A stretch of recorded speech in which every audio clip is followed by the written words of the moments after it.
Türkiye'nin gelecekte gökyüzündeki yeni ordusu olarak adlandırılan sürü İHA konsepti bu sefer de denizler için gündemde. İnsansız deniz aracı projesinde çok kritik bir aşama tamamlandı. Çok sayıda İHA su üzerinde aynı anda hareket ederek birbiriyle koordineli bir şekilde operasyon yürütecek. Savunmadaki Türkler programı bu hafta gündemine sürü insansız deniz aracı projesini aldı.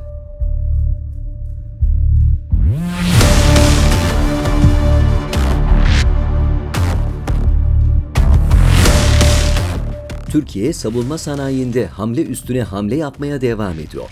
Dünyada sayılı ülkelerin üzerinde yoğunlaştığı sürü İHA teknolojisinde test çalışmaları aralıksız sürerken benzer bir proje bu sefer de denizler için gündeme geldi.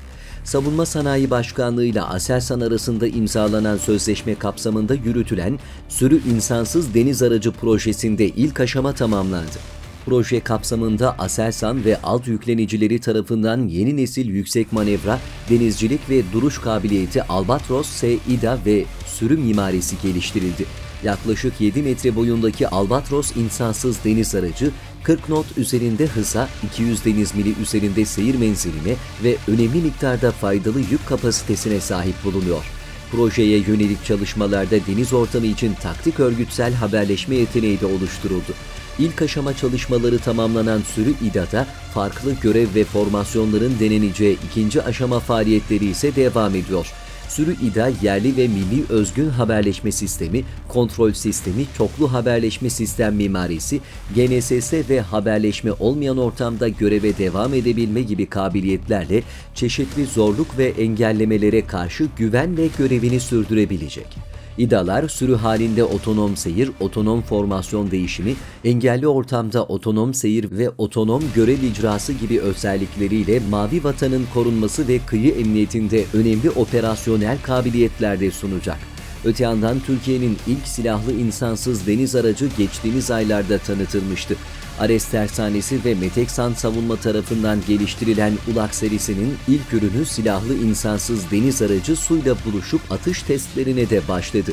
Deniz Kurdu tatbikatı kapsamında Roketsan tarafından geliştirilen harp başlıklı cirit lazer güdümlü füzeyi fırlatan SİHA, hedefi de başarıyla vurdu. 400 kilometre seyir menziline, saatte 65 kilometre sürate, gündüz gece görüş kabiliyetine, milli kriptolu haberleşme altyapısına sahip ULAK SİHA, milli füze sistemleriyle donatıldı.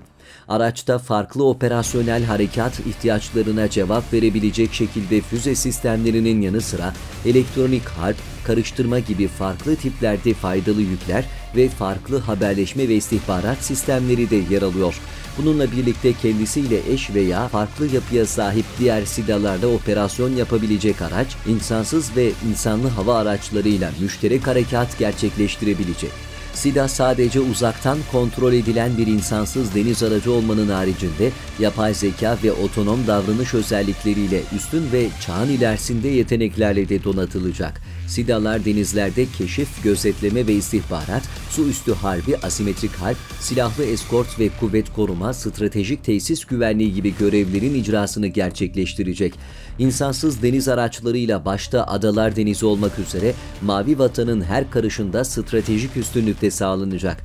Öte yandan SİHA'nın karadan olduğu gibi uçak gemisi, fırkateyn, çıkarma gemileri gibi yüzer platformlardan da denize atılıp kumanda edilebilecek. Projenin ilk fazı olan ve üretim hattındaki prototip SİHA'nın ardından istihbarat toplama, mayın avlama, denizaltı savunma harbi, yangın söndürme ve insani yardım tahliye amaçlı insansız deniz araçlarının da üretimine başlanacak. İnsansız deniz araçları kolluk kuvvetlerinin ihtiyaçları yanında nükleer santral gibi tesislerin korunmasında da kullanılabilecek. Tamamen yerli ve milli bir platform olan ULAK, dünyadaki benzerlerinden daha üstün bir sistem olacağından Mavi Vatan savunmasına büyük katkı sağlarken ihracat kapılarını da aralayacak. Denizlerdeki sürü insansız deniz araçlarına benzer bir proje havada da yürütülüyor. Test çalışmaları aralıksız sürdürülen sürü İHA teknolojisinde aynı anda onlarca İHA havalanarak birbiriyle koordineli bir şekilde operasyon yürütüyor. Söz konusu projenin çok yakında askerin kullanımına sunulması bekleniyor.